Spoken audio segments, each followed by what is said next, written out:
ইতিহাসের পাতায় ভয়াবহ একটি দিন 25শে ডিসেম্বর। জুলিয়ান কোপকে নামের 17 বছরের একজন তরুণী অ্যামাজনের গহীনে প্রচণ্ড আহত অবস্থায় ফেঁসে যায়। পরনে শুধু একটি ছেঁড়া ছাটা স্লিভলেস মিনি ড্রেস, যা ভিজে তার শরীরের সাথে লেপ্টে আছে। সে নড়তে পারছে না, যেন জঙ্গলের মাটির সাথেই মিশে গেছে। এটি এমন একটি সত্য ঘটনা যা জানলে এতটাই অবাক হবেন যা আগে কখনো হননি। সারা রাত ধরে চলা প্রবল বৃষ্টিতে জঙ্গল ভিজে একাকার। কাদামাখা মাটিতে নিথর হয়ে পড়ে আছে একটি কিশোরীর শরীর। সে সারা রাত এই কাদার মধ্যেই অজ্ঞান হয়ে পড়েছিল। সকালের যখন আলো ফোটে তখন তার চেতনার জগৎটা দুলতে শুরু করে। জ্ঞান ফেরার পর সে চোখ খোলার চেষ্টা করে, কিন্তু পারে না। তার শরীর অবশ, মস্তিষ্ক কাজ করছে না। সে জোর করে নিজের শরীরটাকে মাটি থেকে তোলার চেষ্টা করে, দাঁড়ানোর চেষ্টা করে, কিন্তু যেই না সেই মাথাটা একটু উপরে তোলে, পৃথিবীটা তার চোখের সামনে বনবন করে ঘুরতে শুরু করে। চোখের সামনে সবকিছু অন্ধকার হয়ে আসে। সে আবার ধপ করে কাদার মধ্যে আছড়ে পড়ে এবং অজ্ঞান হয়ে যায়। একবার নয়, দুইবার নয়, বহুবার। জীবন আর মৃত্যুর এই দোলাচলে সে নিজের সাথে যুদ্ধ চালিয়ে যায়। অবশেষে মনের অদম্য জোরে সে কোনোভাবে নিজের টলমলে শরীরটাকে সোজা করে দাঁড় করায়। কিন্তু দাঁড়ানোর পর সে যা অনুভব করে তা ছিল আরও ভয়াবহ। তীব্র যন্ত্রণায় তার শরীর কুঁকড়ে আসে। হাত দিয়ে স্পর্শ করে সে বুঝতে পারে তার কাঁধের হাড় ভেঙে গেছে। হাঁটুতে গভীর চোট, ডান কাঁধে এবং বাম পায়ের কাফে দগদগে জখম, যেখান থেকে রক্ত চুইয়ে পড়ছে। সে তাকানোর চেষ্টা করে, কিন্তু তার দৃষ্টি ঝাপসা। তার এক চোখ ফুলে এমনভাবে বন্ধ হয়ে গেছে যে মনে হচ্ছে ওটার কোনো দিন খুলবে না। অন্য চোখটা দিয়েও সে খুব সামান্য একটা সরু রেখার মতো আলো দেখতে পাচ্ছে। এমনিতেই তার দৃষ্টিশক্তি কম ছিল, তার উপর তার চশমাটাও ভেঙে চৌচির। পায়ের দিকে তাকিয়ে দেখে তার এক পায়ের স্যান্ডেল গায়েব। আর মাথায় অসহ্য যন্ত্রণা, যেন কেউ হাতুড়ি দিয়ে পিটছে। সে বুঝতে পারে তার মস্তিষ্কে গভীর আঘাত লেগেছে। চারপাশে তাকাতেই শুধু ঘন সবুজ বন, যেদিকে চোখ যায় শুধুই নিস্তব্ধতা আর মৃত্যুর হাতছানি। কোনো মানুষের শব্দ নেই, কোনো গাড়ির আওয়াজ নেই। যে কোনো মানুষের বসতি বা সভ্যতা এখান থেকে শত শত মাইল দূরে।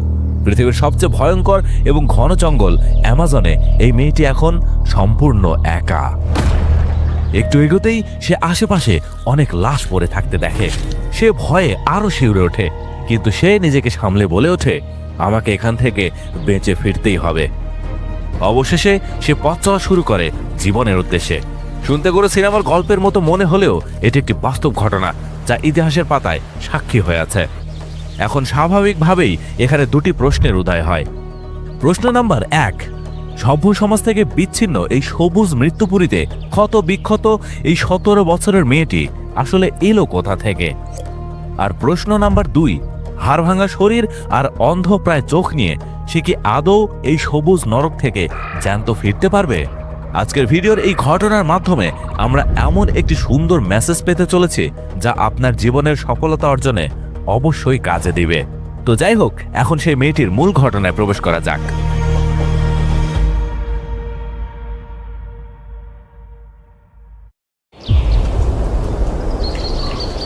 অ্যামাজনের ঘন জঙ্গলের ঠিক মাঝখানে সে একদম একা ছিল। জঙ্গলে শব্দ বলতে শুধু ছিল ব্যাঙ, পোকামাকড় আর পাখির।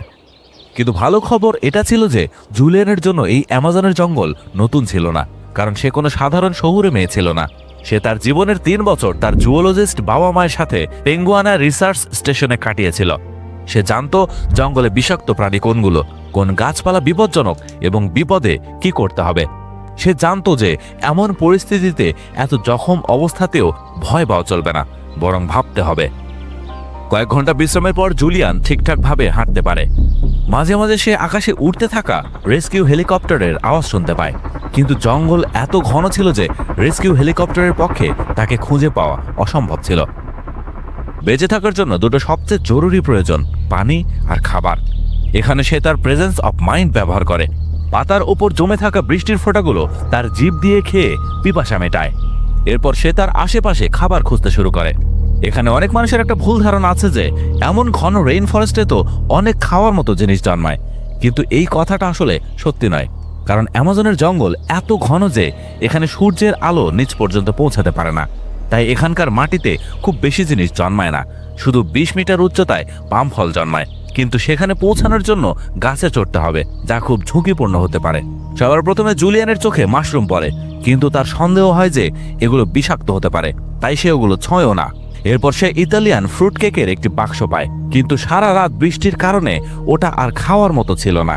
তারপর একটু দূরে হাঁটার পর সে একটি ক্যান্ডির প্যাকেট পড়ে থাকতে দেখে, এতে মাত্র 30টা ক্যান্ডি ছিল।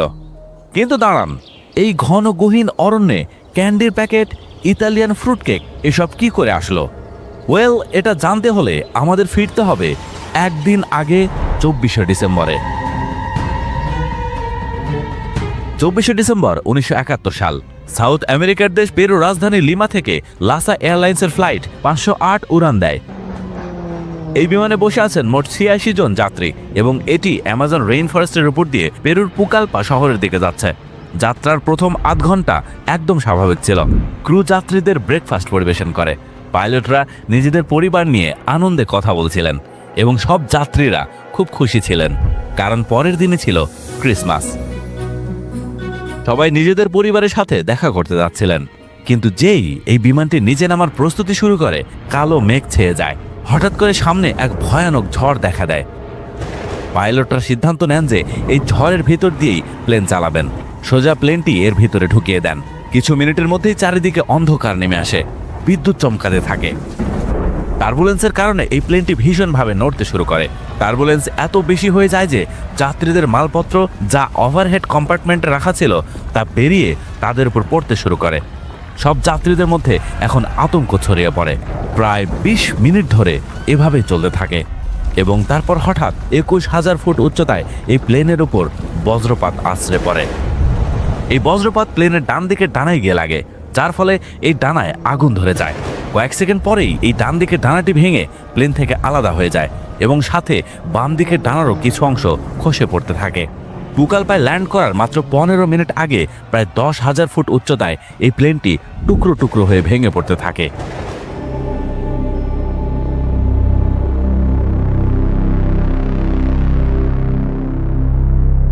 গ্রাউন্ডে থাকা যেসব এয়ার ট্রাফিক কন্ট্রোলাররা এই প্লেনটিকে ফলো করছিলেন, তারা হঠাৎ রাডারে দেখতে পান যে প্লেনের ডটটি গায়েব হয়ে গেছে। এমনটা দেখে কিছু লোক আশা করছিলেন যে হয়তো প্লেনটি এমার্জেন্সি ল্যান্ডিং করে নিয়েছে, কিন্তু শীঘ্রই এটা পরিষ্কার হয়ে যায় যে প্লেনটি পুরোপুরি ক্র্যাশ করেছে। এরপর পেরুর ইতিহাসের সবচেয়ে বড় সার্চ অপারেশন লঞ্চ করা হয়। কিছুদিন পর যখন রেস্কিউ ওয়ার্কাররা অ্যামাজন জঙ্গলের ঠিক মাঝখানে এই ক্র্যাশ সাইটে পৌঁছান, তখন চারিদিকে প্লেনের ধ্বংসাবশেষ ছড়িয়ে ছিটিয়ে থাকতে দেখেন। যাত্রীদের মালপত্র গাছে ঝুলছিল, সুটকেসগুলো হাওয়াতেই খুলে গিয়েছিল এবং যাত্রীদের ক্রিসমাস গিফটগুলো গাছ থেকে এমনভাবে ঝুলছিল যেন কেউ ক্রিসমাস ট্রি সাজিয়েছে। চারিদিকে মানুষের খোঁজ করা হয়। রেস্কিউ অপারেশন অনেক দিন ধরে চলে এবং যখন কোনো সার্ভাইভার পাওয়া যায় না, তখন এটা মেনে নেওয়া হয় যে এই প্লেনে থাকা সব যাত্রী মারা গেছেন। 10,000 ফুট উচ্চতা থেকে নিচে পড়ে কেইবার বেঁচে থাকতে পারে, কিন্তু এই কথাটা সত্যি ছিল না। পুরো দুনিয়া তখনও এ ব্যাপারে জানত না যে একজন যাত্রী তখনও বেঁচে ছিল। যে কোনো মানুষের বসতি থেকে মাইলের পর মাইল দূরে অ্যামাজনের ঘন জঙ্গলের মাঝখানে একটি 17 বছরের মেয়ে এখনও বেঁচে আছে। এই সেই তরুণী জুলিয়ান কোপকে।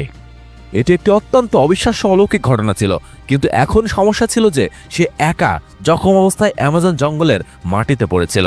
কেউ তাকে খুঁজতে আসার ছিল না, কারণ রেস্কিউ টিম তাদের সার্চ অপারেশন বন্ধ করে দিয়েছিল। তার পরিবারের লোকজন এবং বাকি সবাই তাকে অন্য যাত্রীদের মতোই মৃত বলে ধরে নিয়েছিল। জুলিয়ান আসলে তার মা মারিয়ার সাথে এই ফ্লাইটে ছিল। এরা দুজনেই অ্যামাজন জঙ্গলের বায়োলজিক্যাল রিসার্চ স্টেশন পেঙ্গুয়ানা পৌঁছাতে চাইছিল। এটি জুলিয়ানের বাবা মা দুজনেই প্রতিষ্ঠা করেছিলেন, কারণ তার বাবা মা দুজনেই ছিলেন জুওলজিস্ট, অর্থাৎ প্রাণীবিজ্ঞানী। প্ল্যান ছিল যে সেখানে পুরো পরিবার একসাথে মিলে ক্রিসমাস পালন করবে, যদিও আসল প্ল্যান তারা কিছুদিন আগেই বাড়ি যাওয়ার করেছিল। কিন্তু জুলিয়ানের স্কুলের প্রম এবং গ্র্যাজুয়েশন পার্টির কারণে শেষ মুহূর্তে ফ্লাইট নিতে হয়। ক্রিসমাসের ছুটির কারণে বাকি সব ভালো এয়ারলাইন্সের সব টিকিট বিক্রি হয়ে গিয়েছিল। তাদের কাছে এখন একটাই অপশন ছিল, লান্সা এয়ারলাইন্স। জুলিয়ানের বাবা আগে অনেকবার বলেছিলেন যে এই এয়ারলাইন্সে যাতায়াত না করতে, এটি খুবই জঘন্য এয়ারলাইন্স, কিন্তু তখন তাদের বাড়ি তাড়াতাড়ি পৌঁছতে হতো এবং তাদের কাছে আর কোনো উপায় ছিল না। তাই তার মা এই এয়ারলাইন্সেই টিকিট বুক করে নেন। সেই সময় এই এয়ারলাইন্সের রেপুটেশন খুব খারাপ ছিল, আর এই প্লেনটি ছিল লান্সার শেষ প্লেন। লকহিড কোম্পানির একটি turbo propeller plane, model L188 Electra. এই প্লেনটিকে মরুভূমির উপর দিয়ে উড়ানোর জন্য ডিজাইন করা হয়েছিল, কারণ এর ডানাগুলো বাকি প্লেনের মতো ফ্লেক্সিবল বা নমনীয় ছিল না এবং প্লেনের বডির সাথে খুব শক্তভাবে লাগানো ছিল। এই কারণে এই প্লেন টার্বুলেন্স সহ্য করতে পারত না এবং বহু বছর আগেই আমেরিকায় একে সার্ভিস থেকে সরিয়ে দেওয়া হয়েছিল। ফ্লাইটে বসা মানুষদের এই ব্যাপারটা একদমই জানা ছিল না যে এই প্লেনটিকে পাহাড়ের উপর দিয়ে ওড়ানো উচিত নয়, আর এই ফ্লাইটে এই প্লেনটি আন্দিজ পর্বতমালার উপর দিয়ে ওড়ানো হচ্ছিল। যখন বজ্রপাত এই প্লেনে পড়ে, জুলিয়ান এই প্লেনের সেকেন্ড লাস্ট রো এর সিট নাম্বার 9F এ বসেছিল, যা একটি উইন্ডো সিট ছিল। তখন জুলিয়ান যে সিটে বসেছিল সেই 3টি সিটের সারি ভেঙে প্লেন থেকে আলাদা হয়ে গিয়েছিল। যেহেতু মেয়েটি তার সিট বেল্ট বেঁধে রেখেছিল, তাই সে তার সিটের সাথে আটকে ছিল এবং 10,000 ফুট উচ্চতা থেকে নিজের সিটের সাথেই নিচে পড়তে থাকে। এরপর যা হলো তা সত্যি মানুষের ইতিহাসে এক অবিশ্বাস্য অলৌকিক ঘটনা ছিল। জুলিয়ান তার সিটের সাথে হাওয়ায় নিচে পড়তে থাকে। প্লেনের শব্দ আর চিৎকার চেঁচামেচির বদলে এখন শুধু হাওয়ার তীব্র শব্দ শোনা যাচ্ছিল। বাতাসের প্রেসারে সিট বেল্ট তার পেটে এত জোরে চেপে বসেছিল যে শ্বাস নেওয়া কষ্টকর হয়ে পড়েছিল। নিচে অ্যামাজনের ঘন জঙ্গল ছিল, গাছপালা এত ঘন ছিল যে মাটি দেখা যাচ্ছিল না। পড়তে পড়তে জুলিয়ান হাওয়াতেই অজ্ঞান হয়ে যায়। আর যখন তার জ্ঞান ফেরে, সে দেখে যে সে নিচে জঙ্গলের মাটিতে পড়ে আছে। তারিখ ছিল 25শে ডিসেম্বর, অর্থাৎ ক্রিসমাসের সকাল। সারা রাত বৃষ্টি হয়েছিল, যার কারণে তার জামা কাপড় কাদায় মেখে গিয়েছিল এবং জুলিয়ান সারা রাত অজ্ঞান ছিল। হয়তো আপনাদের মনে একটা প্রশ্ন জাগছে, আসলে এত উচ্চতা থেকে পড়ার পরেও সে বেঁচে গেল কি করে?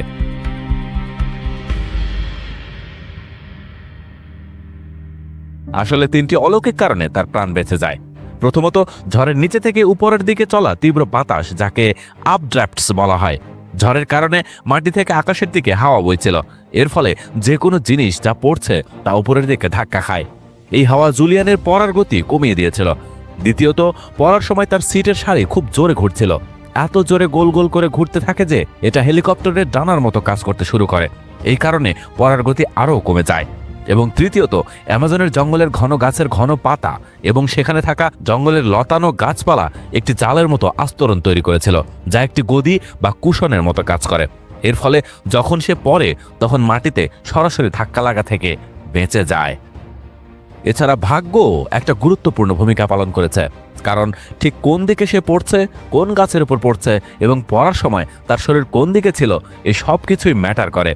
এত সব কারণের পরেও বেঁচে যাওয়া কতটা বিরল, আপনারা শুধু এই ব্যাপারটা থেকে আন্দাজ করতে পারবেন যে ওই প্লেনে থাকা আর কোনো যাত্রী বেঁচে ফেরেনি। কিন্তু জুলিয়ানের জন্য আসল বিপদ তো সবে শুরু হয়েছে। প্লেন থেকে পড়ার পর জ্ঞান ফিরে প্রথমে সে তার হাত পা নেড়ে এদিক ওদিক ঘুরে তার নিজের মাকে ডাকার চেষ্টা করলো। চিৎকার করে ডাকে, মা তুমি কোথায়? কিন্তু কোনো উত্তর মেলে না। তারপর সে বাকি যাত্রীদের খুঁজতে থাকে। কোনো সারা শব্দ না পেয়ে সে একাই পথ চলার সিদ্ধান্ত নেয়। কিন্তু সে তো জানে না তার অবস্থান ঠিক কোথায়। কোনো দিক নেই, কোনো রাস্তা নেই, গহীন জঙ্গল। এখান থেকে সে কি আদৌ বের হতে পারবে? সে এমন কিছু কৌশল ব্যবহার করতে থাকে যা রীতিমতো আমাদের অবাক করে দেয়। তো জুলিয়ান যখন সেই ক্যান্ডিগুলো পায়, সে ভাবে যে কে জানে কতদিন আমাকে শুধু এই ক্যান্ডি খেয়েই দিন কাটাতে হবে। তাই প্রতিদিন সে কিছু গুটি কয়েক ক্যান্ডি খাওয়ার সিদ্ধান্ত নেয়। তার হাতে একটি ঘড়িও ছিল, যা তার দাদি গিফট করেছিলেন। এখন পরের সিদ্ধান্তটা খুব কঠিন ছিল। জুলিয়ান জানতো যে যদি তাকে বেঁচে থাকতে হয় তবে তাকে হাঁটতে থাকতে হবে, যতক্ষণ না সে কোনো মানুষের বসতির দেখা পায়। কিন্তু সে বুঝতে পারছিল না কোন দিকে যাওয়া উচিত। সে কয়েক ঘন্টা পর্যন্ত ক্র্যাশ সাইটের আশেপাশেই ঘুরতে থাকে। তারপর হঠাৎ সে পানি পড়ার একটা আওয়াজ শুনতে পায়। যখন জুলিয়ান এই আওয়াজের উৎস খুঁজল, তখন সে ঝোপঝাড়ের মধ্যে মাটি থেকে জলের একটা খুব সরু ধারা বের হতে দেখল। এটা ছিল বেঁচে থাকার আশার প্রথম চিহ্ন। জুলিয়ানের বাবা তাকে শিখিয়েছিলেন যে যদি কখনো জঙ্গলে হারিয়ে যাও তবে বহমান জল খোঁজো এবং সেটাকে অনুসরণ করো। একটা ছোট জলের ধারা তোমাকে একটা বড় ঝর্ণা বা স্ট্রিম পর্যন্ত নিয়ে যাবে। সেই স্ট্রিম এগিয়ে গিয়ে একটা ছোট নদী হবে, সেই ছোট নদী এগিয়ে গিয়ে একটা বড় নদী হবে এবং ধীরে ধীরে যদি এগিয়ে যেতে থাকো তবে কোনো না কোনো দিন নদীর তীরে একটা মানুষের বসতি অবশ্যই মিলবে। জুলিয়ানের কাছে এটাই একমাত্র স্ট্র্যাটেজি ছিল, তাই সে পানি দেখে এগিয়ে যেতে থাকে। অ্যামাজনের ভয়ঙ্কর জঙ্গলে যেখানে 8 ফুট লম্বা অ্যালিগেটরের মতো প্রাণী পাওয়া যায়, বিষাক্ত সাপ, মাকড়সা এবং সমস্ত ধরনের বিপজ্জনক প্রজাতি থাকে, সেখানে এই 17 বছরের একটি মেয়ে একা বেরিয়ে পড়েছিল।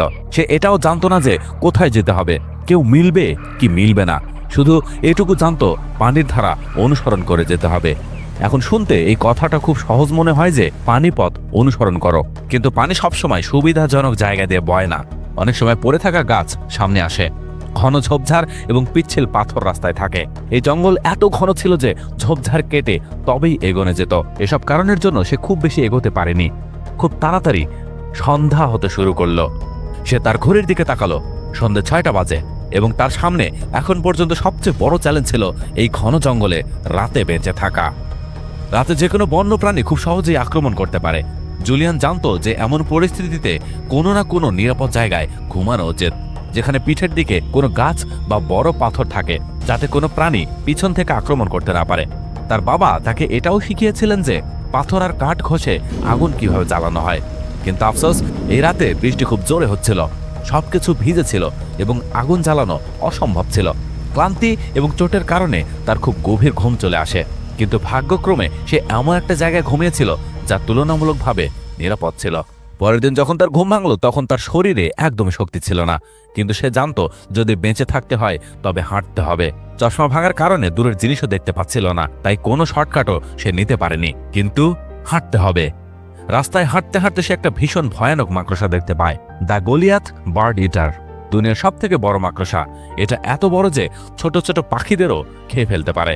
কিন্তু জুলিয়ান জানতো যে এমন প্রাণীদের থেকে দূরত্ব বজায় রাখাই ভালো। সারাদিন সে ধীরে ধীরে জলের কিনারা ধরে হাঁটতে থাকলো আর হাঁটতে থাকলো। খাওয়ার মতো নতুন কিছু পেল না। তৃতীয় দিন জুলিয়ান প্লেন ক্র্যাশের ধ্বংসাবশেষের প্রথম টুকরাটি পায়।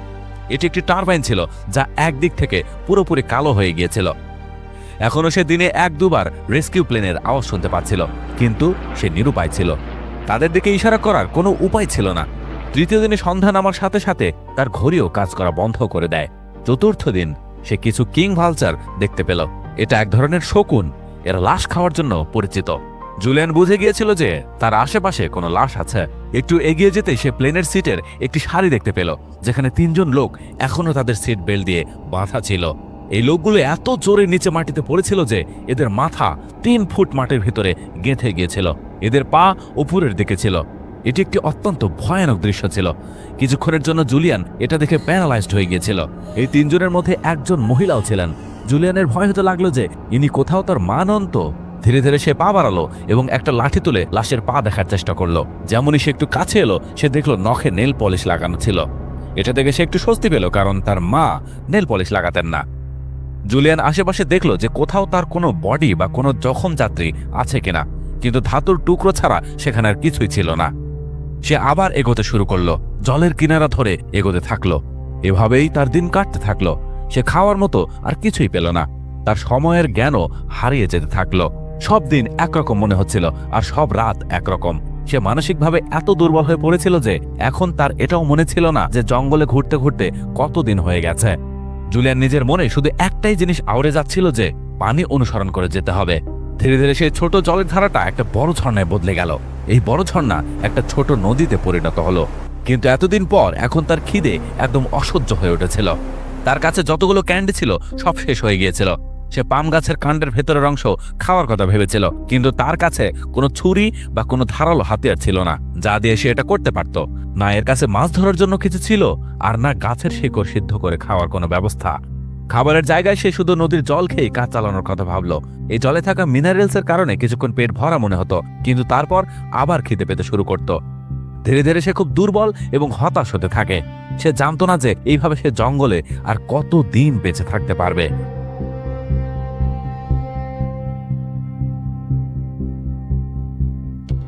ষষ্ঠ দিনে জুলিয়ান একটি পাখির আওয়াজ শুনতে পায়, আর এটা শুনেই তার হঠাৎ করে জোশ এসে যায়। এই আওয়াজ শুনে সে দ্রুত হাঁটতে থাকে। আসলে এটি একটি হটজেন পাখির আওয়াজ ছিল, যা সে আগেও শুনেছিল। সে জানতো যে এই পাখি কোনো বড় নদীর কাছে খোলা জলের কাছেই নিজের বাসা বানায়। এর মানে ছিল যে একটা বড় নদী এখন খুব কাছে। এবং যখনই সে আরো কিছু পায়ে গেল, সে দেখলো যে তার স্ট্রিম বা ঝর্ণাটি এখন এগিয়ে গিয়ে একটি নদীতে মিশছে। কিন্তু এই বড় নদীর কিনারে পৌঁছানো খুব কঠিন ছিল, কারণ ধারাটির মুখ কাঠের টুকরো এবং মোটা ঝোপঝাড়ে বন্ধ ছিল, এবং এখান থেকে জুলিয়ানের ক্রস করা অসম্ভব ছিল। তাই সে আবার উল্টো দিকে ঘোরে এবং জঙ্গল ঘুরে এই বাধা অতিক্রম করে। এতে অনেক ঘন্টা সময় লেগে যায়, কিন্তু অবশেষে এখন সে একটা বড় নদীর কাছে পৌঁছে গিয়েছিল। এটি প্রায় 30 ফুট চওড়া নদী ছিল। জঙ্গলে এতদিন হাঁটার পর জুলিয়ান প্রথমবার একটা পরিষ্কার খোলা আকাশ দেখতে পেল। কিন্তু এখানে বহুদূর পর্যন্ত কোনো মানুষ এখনো ছিল না। অনেকক্ষণ ধরে সে রেস্কিউ প্ল্যানের আওয়াজ শুনতে পাচ্ছিল, কিন্তু সেই আওয়াজ অনেক দূর থেকে আসছিল। 1 ঘন্টার মধ্যে একটা প্লেন খুব কাছে চলে আসে। সোজা প্লেন তার মাথার উপর দিয়ে যেতে থাকে। জুলিয়ান খুব এক্সাইটেড হয়ে পড়ে, খুব আশা নিয়ে প্লেনের দিকে তাকিয়ে হাত নাড়তে থাকে, কিন্তু কোনো কাজ হয় না। প্লেনে থাকা পাইলট দুর্ভাগ্যবশত তাকে দেখতে পায় না এবং প্লেন এগিয়ে চলে যায়। দূরে যে রেস্কিউ প্লেনের আওয়াজ শোনা যাচ্ছিল, এখন সেটাও আসা বন্ধ হয়ে যায়। জুলিয়ান বুঝে গিয়েছিল যে এর মানে হলো এখন এই রেস্কিউ সার্চ অপারেশন বন্ধ করে দেওয়া হয়েছে। আরও একবার জুলিয়ান সাহস ভাঙতে শুরু করে। এখন পর্যন্ত তার টার্গেট ছিল যে কোনোভাবে নদী পর্যন্ত পৌঁছাতে হবে, কিন্তু নদীতে পৌঁছানোর পর এখন সে অনুভব করে তার একাকিত্বতা। হাজার হাজার কিলোমিটার দূর পর্যন্ত এই জঙ্গল জনমানবহীন। অন্য কোনো মানুষ তাকে বাঁচাতে আসবে না। তার মনে হতে লাগলো যে তার বেঁচে থাকার চান্স এখানে শূন্য। সে হাল ছেড়েই দিতে যাচ্ছিল।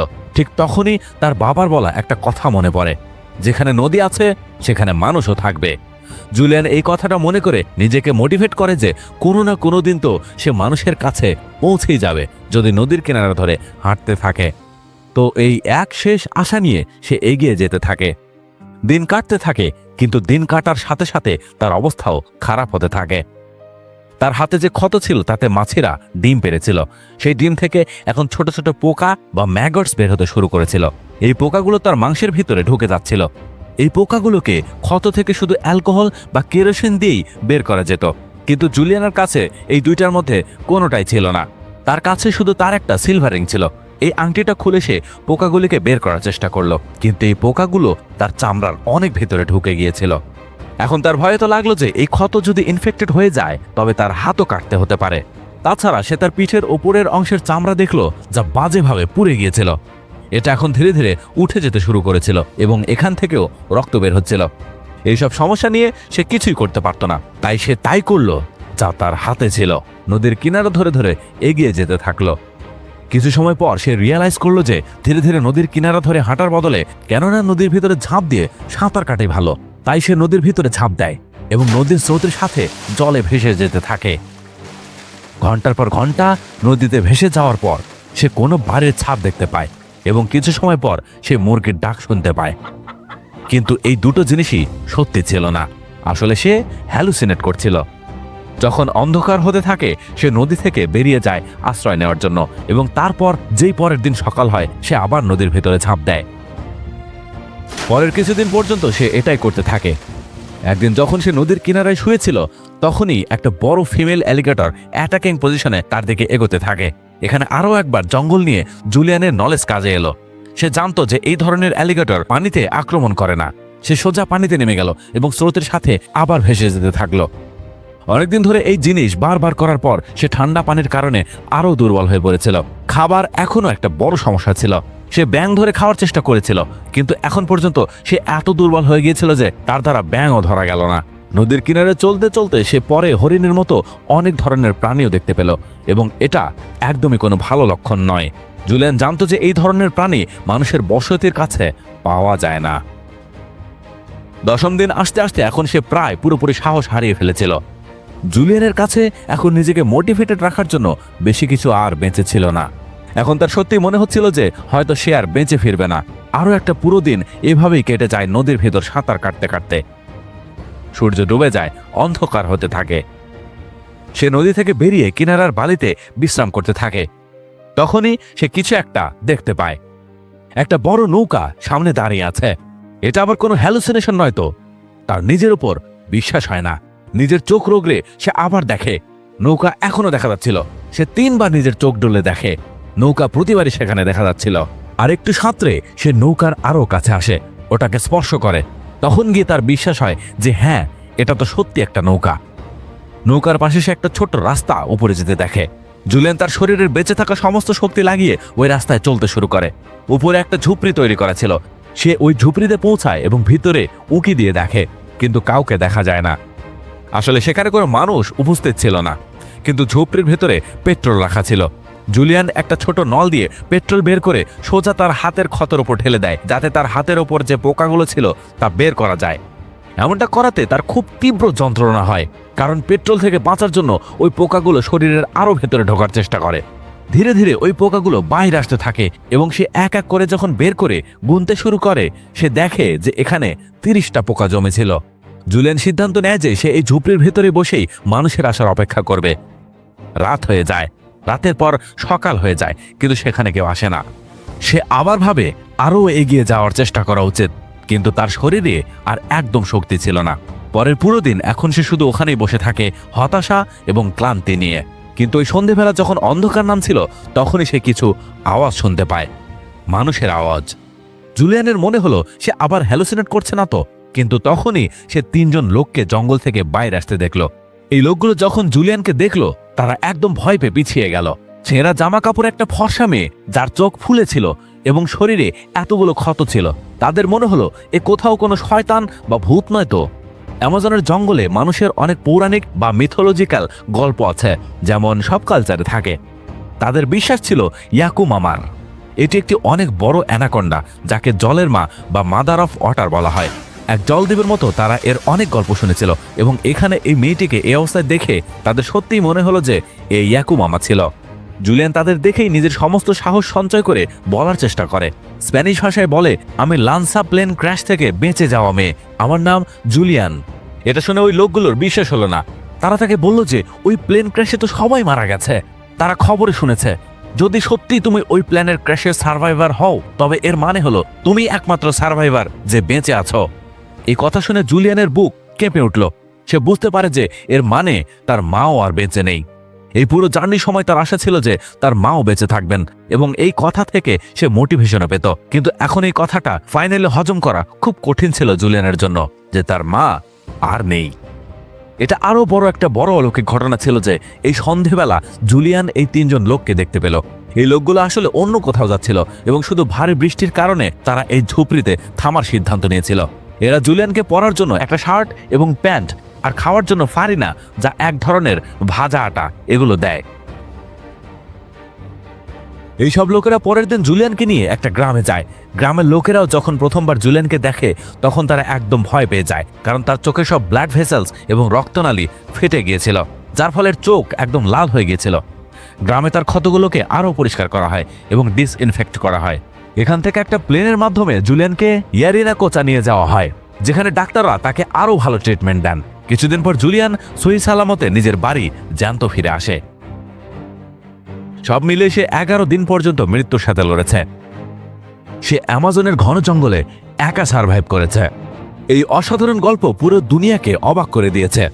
এত অবিশ্বাস্য অলৌকিক গল্প যে একটি 17 বছরের মেয়ে যে 10,000 ফুট উচ্চতা থেকে পড়ল অ্যামাজনের জঙ্গলে ঠিক মাঝখানে এবং 11 দিন পর্যন্ত বিপজ্জনক জঙ্গলে বেঁচে থাকলো, একা সার্ভাইভ করলো। জুলিয়ান অ্যামাজনের জঙ্গল থেকে বাইরে তো চলে এলো, কিন্তু জঙ্গল কখনো তার ভেতর থেকে বের হলো না। পরে গিয়ে সে কলেজে বায়োলজি নিয়ে পড়াশোনা করে ইউনিভার্সিটি অফ কিল থেকে এবং সে একজন বিখ্যাত প্রাণীবিজ্ঞানী হয়। ঠিক তার মায়ের মতো নিজের পুরো জীবন সে অ্যামাজনের জঙ্গলকে এবং ওখানকার প্রাণীদের কনজার্ভ বা সংরক্ষণ করায় লাগিয়ে দেয়। 2000 সালে নিজের বাবার মৃত্যুর পর সে পেঙ্গুয়ানা রিসার্চ স্টেশনের ডিরেক্টর হয় এবং তার দেখাশোনা করতে থাকে। এটা সেই রিসার্চ স্টেশন যা তার বাবা মা শুরু করেছিলেন। আজ 2026 সালে জুলিয়ান কোপকে একজন বিখ্যাত প্রাণীবিজ্ঞানী, 72 বছর বয়স এবং এখনও বেঁচে আছেন। 2010 সালে তিনি এক ইন্টারভিউতে জানিয়েছিলেন যে এই ঘটনার পর আগামী অনেক বছর পর্যন্ত তার রাতে নাইটমেয়ার বা দুঃস্বপ্ন আসত। তাকে বারবার সেই লোকগুলো দেখা দিত যারা সেদিন প্লেনে বসেছিল। পরে যখন ইনভেস্টিগেটিভ টিম ওই ক্র্যাশ সাইটে পৌঁছায় তখন তারা দেখতে পায় যে আরও 14 জন লোক যারা প্লেন ক্র্যাশের পরেও বেঁচেছিল, কিন্তু রেস্কিউয়ের অপেক্ষা করতে করতে তারা মারা যায়। কিন্তু জুলিয়ান তার জ্ঞান, তার সাহস এবং তার বাবা মায়ের শেখানো জিনিসগুলো মনে রেখেছিল এবং সেগুলোকে কাজে লাগিয়েছিল, আর নিজে থেকে সে রাস্তা বানিয়েছিল। সে শেষ মুহূর্ত পর্যন্ত হার মানেনি। আর হয়তো এটাই পার্থক্য ছিল তার এবং বাকি সেই 14 জনের মধ্যে। বন্ধুরা, এই গল্প থেকে আমাদের সবার শিক্ষা নেওয়া উচিত। জুলিয়ান যদি সেদিন বসে বসে রেস্কিউয়ের অপেক্ষা করত, তাকেও জীবন দিতে হতো। সে নিজেই নিজের রাস্তা ঠিক করেছিল। বন্ধুরা, আমাদের জীবনেও এমন মুহূর্ত আসে যেখান থেকে আর পথ খুঁজে পাওয়া যায় না। আমরা বসে থাকি আরেকজনের সাহায্যের জন্য, কিন্তু বন্ধুরা একটা কথা মনে রাখবেন, একটা পাখির ডালের ভরসায় কখনো ডালে বসে না, বসে তার নিজের ডানার ভরসায়।